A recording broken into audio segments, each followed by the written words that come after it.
right, I am filming on 13th and the hell's this cross street? I always forget the name.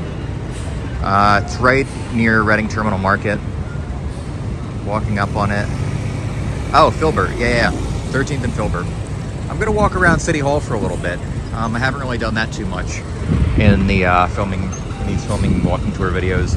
And I wanted to talk a little bit about fundamentals in jiu-jitsu. And so some of the ideas that I have about what fundamentals are. So there's this idea in jiu-jitsu, like every sport has fundamental techniques that are supposed to be like the things that you just can't do without. And you got to learn the fundamentals first. And a strong house is built on a strong foundation and like that kind of stuff. And so then you wonder like, okay, well, what are the fundamentals of jiu-jitsu? And are those fundamentals things that every single person that does jiu-jitsu has to learn? And so you got a couple of different ways of looking at this. One way to look at it is, yes, there are a certain set of techniques that every single jiu-jitsu practitioner has to learn because they're the fundamentals, and those are the things that a strong jiu-jitsu game is built upon. And then you can quickly find examples of people that is not true for. So for example, I have one student who is, I think he's about 250 pounds, I think about 5'5", and he's very powerfully built, short arms, but thick, muscular. He's a bodybuilder, right? There's City Hall. And the thing with him is that his build is such that he's never going to play closed guard consistently against his training partners. He's never going to do triangles from closed guard or arm bars from closed guard, as long as he is built the way that he is built. And I have other students that are, 4'9", 5 foot, and they have the same problem, right? They can't cross their legs around somebody's waist for closed guard. And that takes away a lot of the traditional closed guard techniques like X choke from closed guard and arm bar from closed guard. So for them, does that mean that they just can't learn the fundamentals of jiu-jitsu? I don't think that's true. And so then you got to go back and say, okay, well, if those aren't the fundamentals, because they don't, not everybody can learn those fundamentals, and generally fundamentals are universal things that everybody who does jiu-jitsu should have to learn, then what are the fundamentals?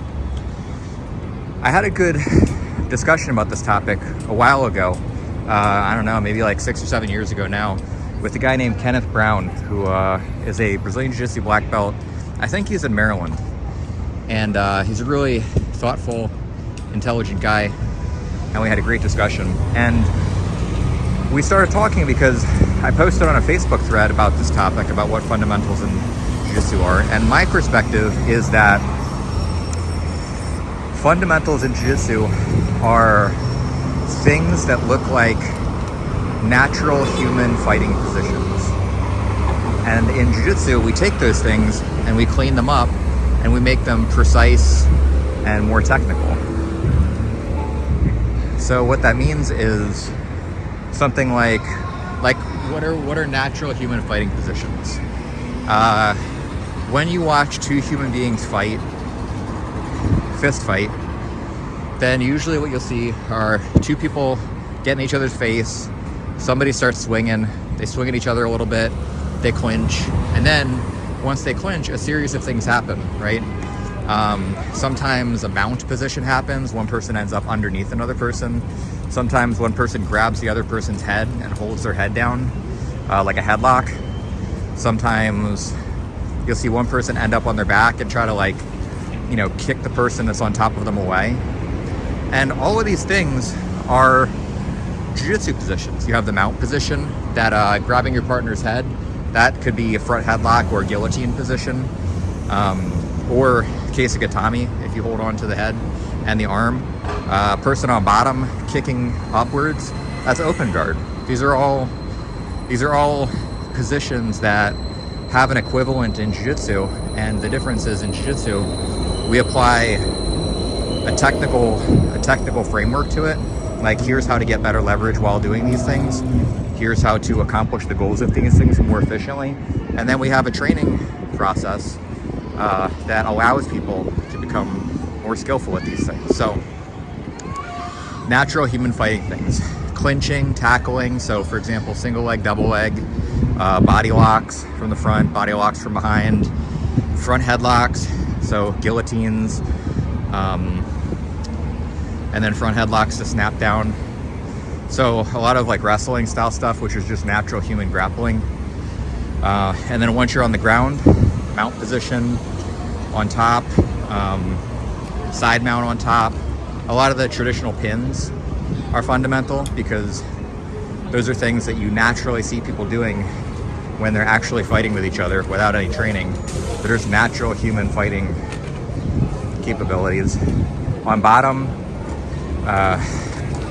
guard positions like open guard, where you use your feet and your legs to make distance between yourself and somebody else by pushing and taking away or manipulating the person. You could say closed guard because there's positions where the person on bottom has their knees pinching their partner with somebody on top of them trying to hit them, and they're holding the person with their arms and legs, and sometimes they'll naturally cross their own legs to keep the person down. So I think things like that, which don't really, like the most basic raw version of them, don't require training necessarily. They just require that, like, they're just things that naturally occur when you watch enough human beings fighting each other. And the reason I use this as a definition of fundamental techniques in jiu-jitsu is because the problem with taking something esoteric and making that a fundamental, like berimbolo, for example, something that requires intricate leg work, or, you know, an omoplata, intricate leg work, and something that requires knowledge that is counterintuitive, like an omoplata, using your legs to wrap somebody's arm and then sitting up and then capturing the head and then driving your hips forward to finish the omoplata. That's very counterintuitive. And I think if you use natural human movements as a definition, or as a way to frame your fundamentals in jiu-jitsu, then a beginner's program in jiu-jitsu is based on the idea of taking stuff that people the stuff that people naturally do when they're fighting, and then converting that into skillful activity by making those techniques more efficient by applying principles of leverage, body weight distribution, and timing, and then training those things in sparring, positional sparring, and drilling patterns to build that skill. So you're converting someone who is just doing natural human fighting stuff to someone who is doing that same stuff but skillfully. And then once you get through that first layer of stuff, like making a front headlock into a skillful guillotine, then you can start layering on, you can go one step more abstract, and you can start playing, you know, like you build the basics of an open guard and how to maintain an open guard against somebody who is trying to Toriano pass, which is fairly natural, I think, for people to do. Then you layer on a tripod sweep, and then you layer on the basics of De La Riva guard, and then after that you could layer on reverse De La Riva guard and more intricate leg work, and then you can add enough layers of abstraction to where it becomes a berimbolo. But I think if you start a day one beginner with berimbolo, there's going to be too much, you're going to have to explain too many things to that person that they won't understand until they have layers of experience already built. So I think if you keep it as stuff that people can recognize as natural human fighting, like, okay, we're working on open guard today, right? Specifically open guard, using your legs to hook your partner and then tripod sweep them, right? What does this look like? It looks like somebody just got knocked down on the ground, and it looks like a version of when you get knocked down on the ground, you get punched in the face, knocked down, and you're trying to use your legs to kick somebody away. Sorry, the violin's very nice.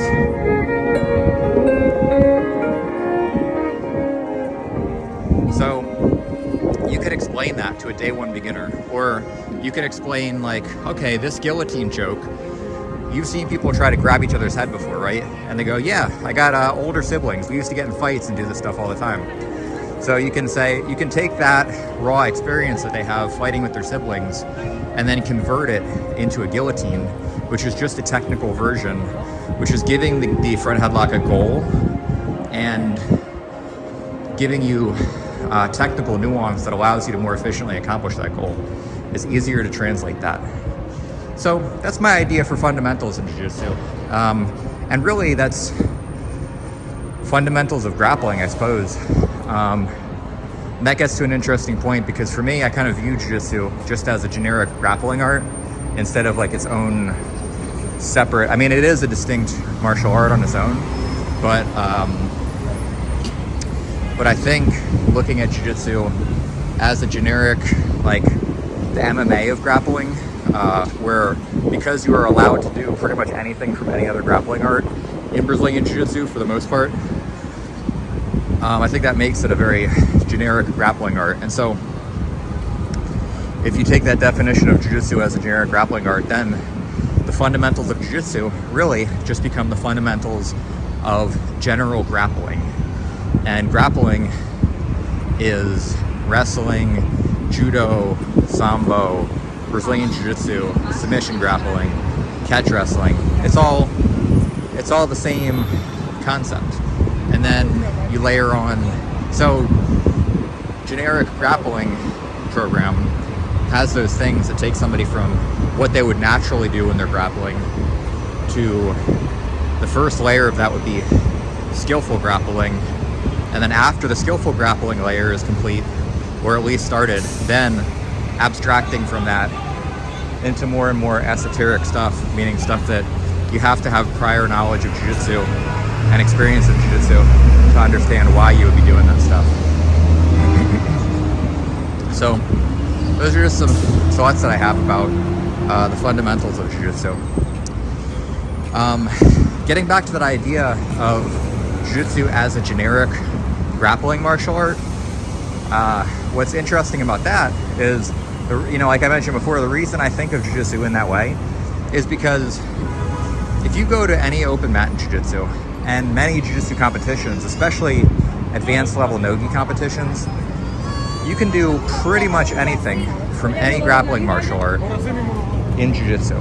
So there's very few regulations on the takedowns that you can do, very few regulations on, pinning people, reversing people, sweeping people. You can do pretty much all submissions in advanced level no-gi jiu-jitsu tournaments. In gi jiu-jitsu tournaments, you can do most submissions with few regulations. Not all of them, no heel hooks, for example, but you can do most submissions. So I think that makes jiu-jitsu kind of this like general all-purpose grappling martial art.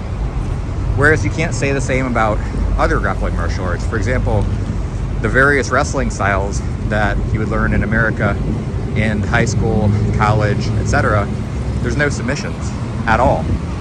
So you can't play submissions.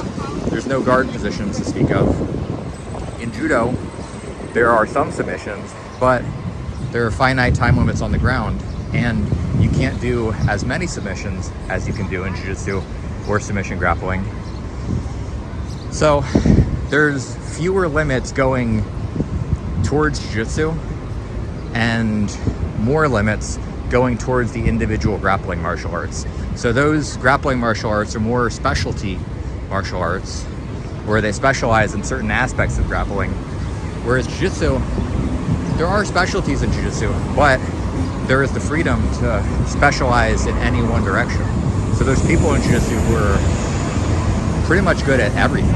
Like, there's some people who are specialists in literally every area of jiu-jitsu, and it's pretty relatively easy to transition from another grappling art to jiu-jitsu, whereas it's a little more difficult to transition from jiu-jitsu to another grappling martial art. So those are my thoughts about that. I might be wrong. I maybe haven't developed those thoughts as much as I should have, but that's just sort of my perspective on jiu-jitsu as a general grappling martial art. I don't think that makes jiu-jitsu better than any other martial art, any other grappling art. But I do think that I think it just makes it a generic grappling martial art. And then that, like I was saying before, impacts how you would have to view the fundamentals of jiu-jitsu. If jiu-jitsu is a general grappling martial art, then you'd have to view fundamentals of jiu-jitsu as the fundamentals of grappling. And so that's kind of where I was going with that thought process earlier. Other models of fundamentals for jiu-jitsu, like I was saying before, are like technical models. I think you could have individual fundamentals, like fundamental techniques that are specifically well suited towards individual grapplers. So like you have the general fundamentals of jiu-jitsu, which I think are translating general human grappling into skilled human grappling. And then later on, intermediate and advanced jiu-jitsu is abstract human grappling. But then I think you also have individual fundamentals. Like my individual jiu-jitsu game is composed of fundamentals that are not the same as some other people's fundamental jiu-jitsu games. So I think when you have the general fundamentals of jiu-jitsu, and then you have the individualized fundamentals of jiu-jitsu. And so, for example, using my student that I was talking about earlier, the bodybuilder one, the fundamentals of his jiu-jitsu game are different than the fundamentals of my jiu-jitsu game because we have significant body type differences between us. And then the difference between him and somebody else, again, same thing, totally different fundamentals. So, but the thing that is true for all of our fundamentals is that at their most basic level, they are just an analog of human fighting fundamentals. So for him, for example, he has a very simple system of takedowns, mostly based on single and double legs, right? Which is just tackling. My own jiu-jitsu takedowns are mostly based on single legs. On the ground, generally, we're both trying to go from a bottom position to a top position, which is a fundamental human grappling maneuver, and we use specific sweeps to do that. So there's I think if you layer on fundamentals, like from the macro to the micro, it's a little bit easier to kind of understand how fundamentals work, I think. It's not just one set of like everybody has to learn how to do a scissor sweep and an armbar from closed guard and a triangle from closed guard. It's that there's that general layer of fundamentals, and then superimposed on top of that layers, there are individual fundamentals that are specific to somebody's body type and disposition, etc. So just some food for, oh shit, that kid's gonna get hit by a car. Yeah, just some food for thought. All right, I'm gonna get out of here. Hope that made sense. All right, I am now elsewhere in Center City.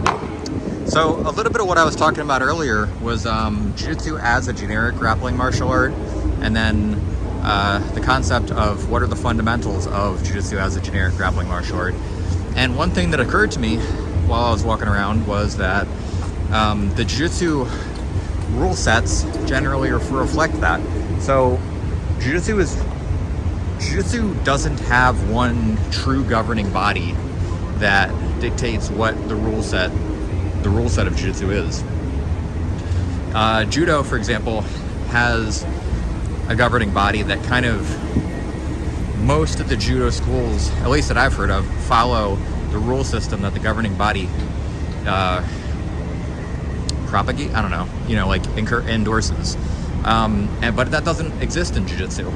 In jiu-jitsu, we have the IBJJF, we have ADCC, right? Which are, IBJJF is clearly Brazilian jiu-jitsu. ADCC is more, people say it's generic, like submission grappling, but, it's a lot of jiu-jitsu people do ADCC rules and ADCC trials and ADCC competition. And then you have smaller grappling circuits like Naga and Grappler's Quest and Grappling Industries and Good Fight and all the smaller regional level tournaments. And you have EBI rules, so the submission only rule sets, which are there's a variety of submission only rule sets too. So what that means is that you got a ton of different rule sets in jiu-jitsu, and people always argue about what's the best rule set in jiu-jitsu. And they'll debate endlessly about which one is the best one. But I think ultimately the strength of jiu-jitsu is that there is not any one rule set. Is that there are a variety of rule sets that constantly, like there's the major rule sets, which are the IBJJF and the ADCC rule sets, and then the smaller tournament rule sets like EBI and all that kind of stuff. Like those kind of rule sets generally sort of ebb and wane in their popularity. Some, they become popular for a little while and then they're awesome and everybody loves the rule set and there's exciting matches, and then eventually people start gaming the rules and figuring out ways to work around the rule set and have boring strategic matches which work the rules in order to get the win. And then people start falling in love with a different rule set and another rule set emerges. And so one of the good things is that you have two major rule sets and then all those constantly shifting smaller rule sets that force people to constantly adjust to slightly different rule sets and generally keep a lot of the matches fairly interesting. Not always, but in general. And the other good thing about that is that it encourages different skill sets in jiu-jitsu. So for example, again, jiu-jitsu as a generic grappling martial art or a general grappling martial art, you have rule sets that encourage takedowns. For example, ADCC rules encourage takedowns because in the second half of the matches, guard pulling is penalized. And that's just one aspect of ADCC rules encouraging takedowns. And you have, which also favors strong top positioning to keep somebody down after you take them down. So it encourages takedowns, encourages pinning, encourages submissions, because if you can submit somebody in the first half of the match where there's no points, then you end up finishing the matches quicker in what can be pretty exhausting and grueling matches if they go the distance. And then you have submission only matches, which don't encourage positional jiu-jitsu nearly as much.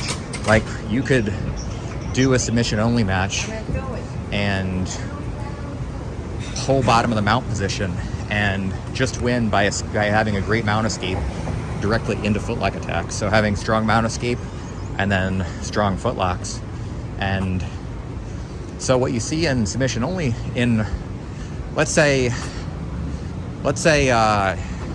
some submission only tournaments like EBI rules doesn't really encourage takedowns, doesn't really encourage necessarily top positioning or holding positions really at all, but it encourages getting to fast submissions like footlocks. That's part of why you see footlocks so often in those tournaments, because they're an easier path to victory than passing somebody's guard, holding them in the mount, and then trying to armbar them from the mount. IBJJF tournaments don't necessarily encourage takedowns because there's no penalty for pulling guard. So both people can pull guard, or one person can pull guard and completely avoid the takedown game. However, back taking is highly encouraged because it's a high scoring position, 4 points. Mount position doesn't really, even though it is also a high scoring position, mount isn't sought after as much or developed as much in IBJJF tournaments, I think because getting to the mount position is so much more difficult than getting to the back position.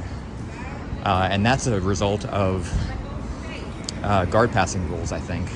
So, for example, if somebody on top passes somebody's guard and ends up on top of side control, that's 3 points.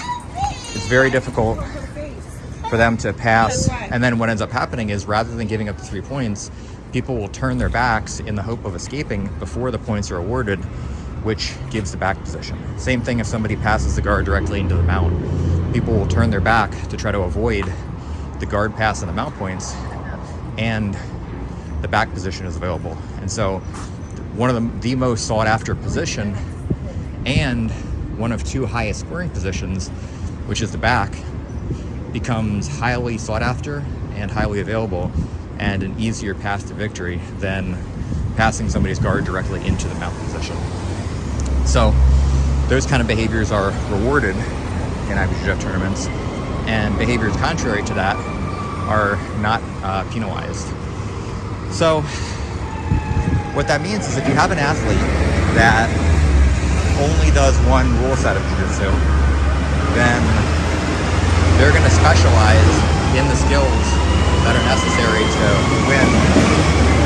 Sorry, I'm going right here now.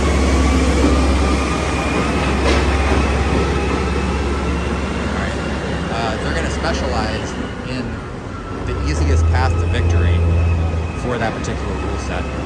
And if you have an athlete that does many different rule sets in jiu-jitsu, it encourages them to become a well-rounded, complete grappler, because for them to do well in multiple rule sets, they have to be capable in the skills that allow them to more easily win those rule sets. So somebody who does submission only and ADCC rules and IBJJF rules tournaments will have to have strong wrestling and takedowns, strong positional, sweeping, guard passing, back taking skills, and strong submission and escape skills.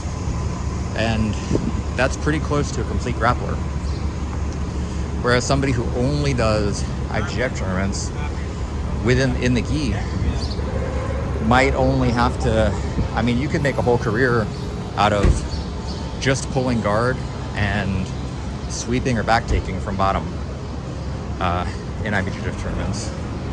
And, alternately, you could make a whole career out of having, in ADCC rules, great takedown game, great wrestling scrambles, great submission defense, and just be a high-scoring athlete who can take people down, or who can win scrambles and score points, like win scrambles to the back, but not necessarily submit anybody.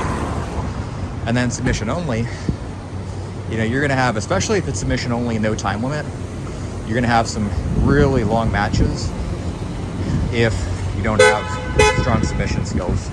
So you're going to have to develop submission skills, or develop the endurance to have like 2-hour-long matches sometimes. So that's the whole thing, is that as a generic grappling or a general grappling martial art, jiu-jitsu is made stronger, I think, by having multiple rule sets and not having any one governing body that regulates the rule sets. And then, again, that funnels back into, like, if you have an art like that, where you don't know, when somebody signs up on day one at your jiu-jitsu school, you don't know what path they're going to take, whether it's going to be, maybe they want to do mixed martial arts in the future, or maybe they want to be able to defend themselves, or maybe they want to get into sport jiu-jitsu. And if they do want to get into sport jiu-jitsu, are they going to get more into gi tournaments, no gi tournaments? Are they going to do them all? When you have somebody that signs up like that, you have to have a fundamentals program that gives them skills that will prepare them for any one of those directions that they go in, and also will make sense to them. So again, getting back to that fundamentals of human fighting stuff, like, it's got to be somebody who walks in the door has to be able to look at what they're doing and say, okay, I can recognize this. This is like something I can kind of wrap my mind around.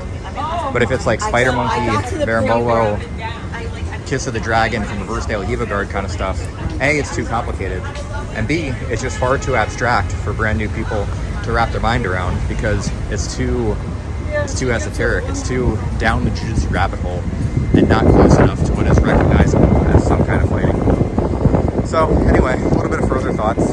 Hope that makes sense. I'm out.